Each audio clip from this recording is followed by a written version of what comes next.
You know what the monkey said when he got his tail caught in the fan? It won't be long now. So I'm going to put this angle on, which was about 28 degrees according to the drawing. And there's different ways that you can set this up, and I've already got it set up. And I don't like working on the corner of the vise like this because it causes the vise jaws to tilt. So I have a piece of waste stock over here. I don't know if you can see that or not, to counteract that. And I've already set this up, and this is higher than what I like to have it in the vise, but I have so many restrictions here I'm working at. But the way I set this up is that's a 3/4 parallel, and then laying this parallel like such. And you see the layout line? And that's close enough for this purpose, and I'll just mill it down to the line with a nice sharp end mill.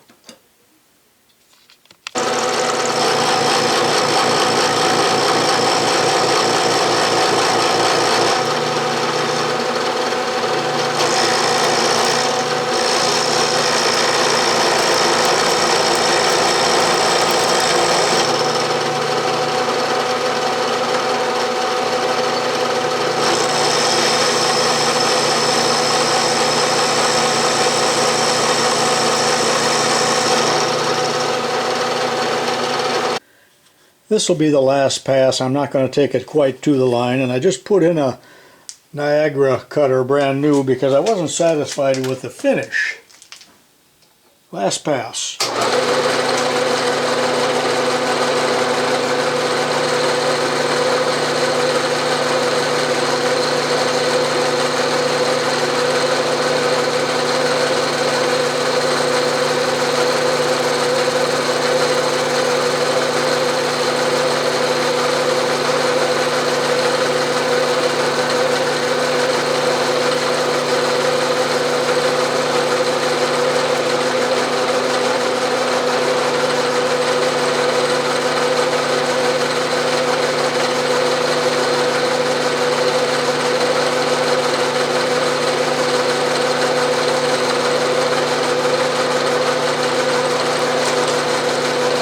And that's it.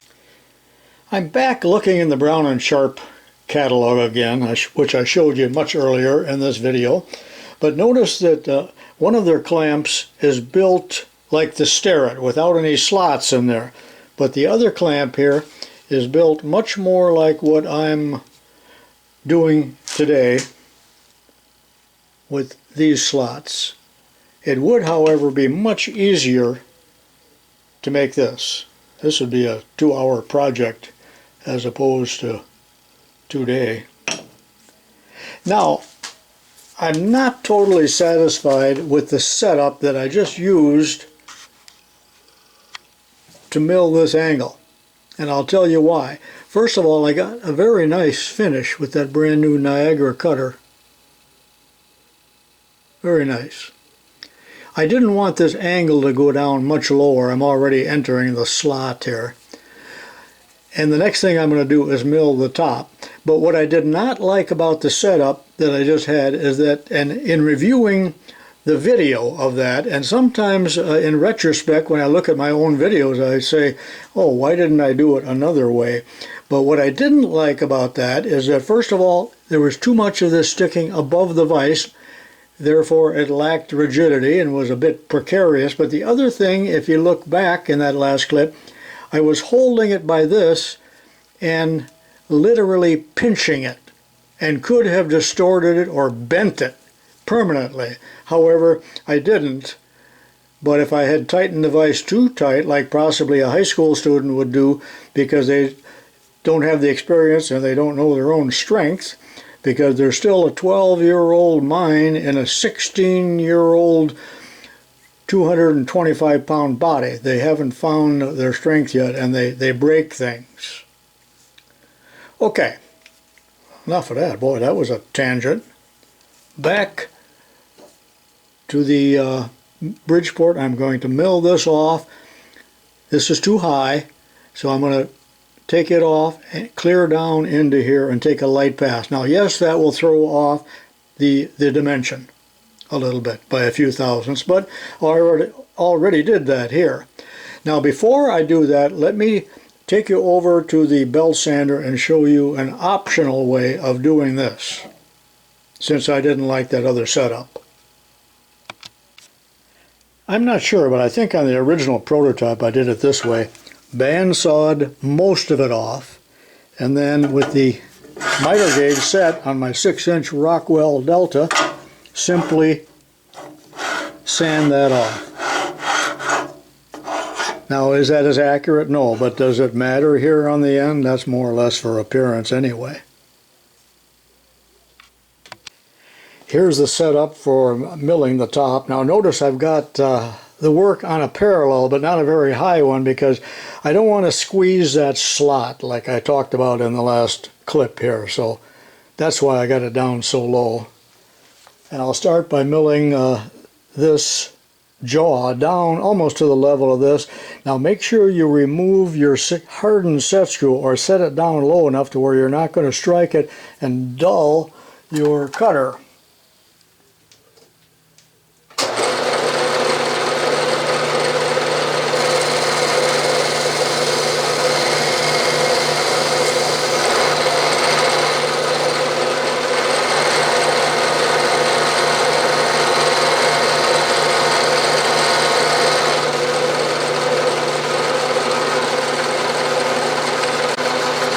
And now the very final pass.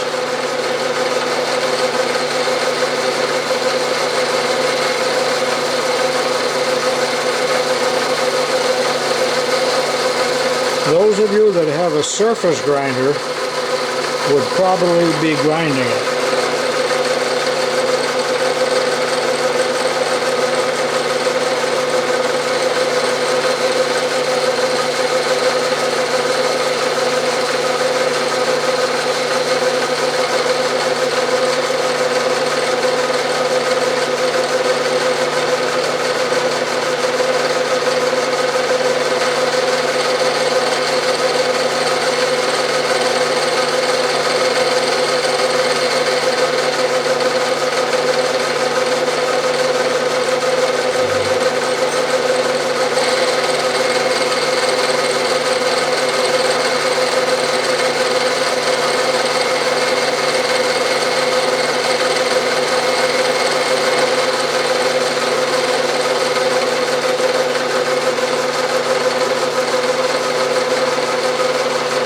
And now for some deburring. This little vise is just about done, so next I like to take a fine file and break all the corners, like that.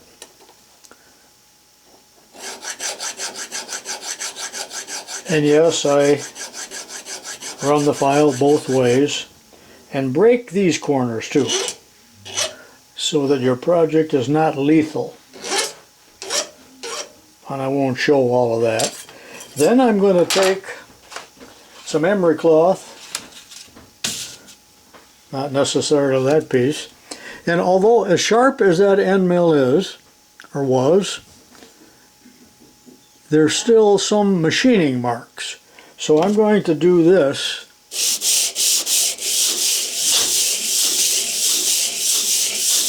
probably even put a little oil on there until I get the finish that I want.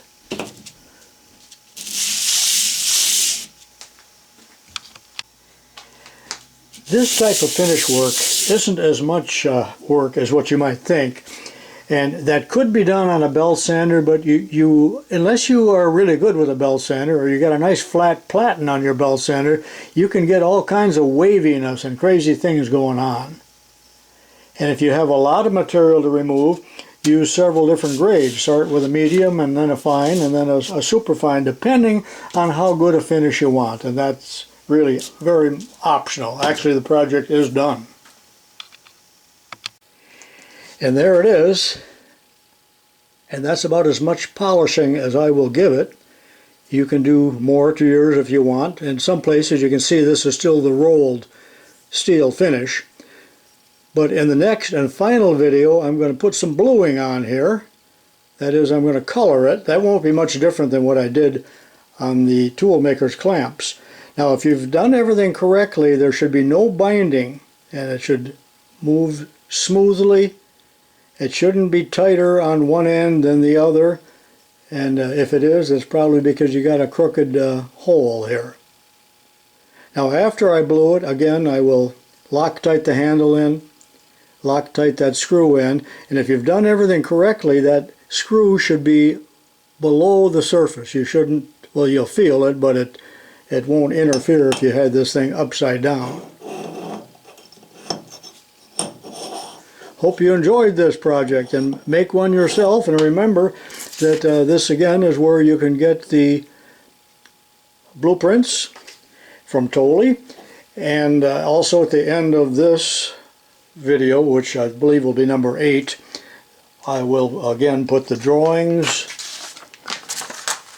into the video. I don't know if they show up. They certainly won't show up if you're trying to look at them through a portable device. It'll be way too small, but thanks for watching this, and I'll see you in the next and final episode as I color it.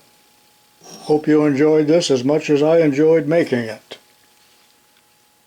So long for now.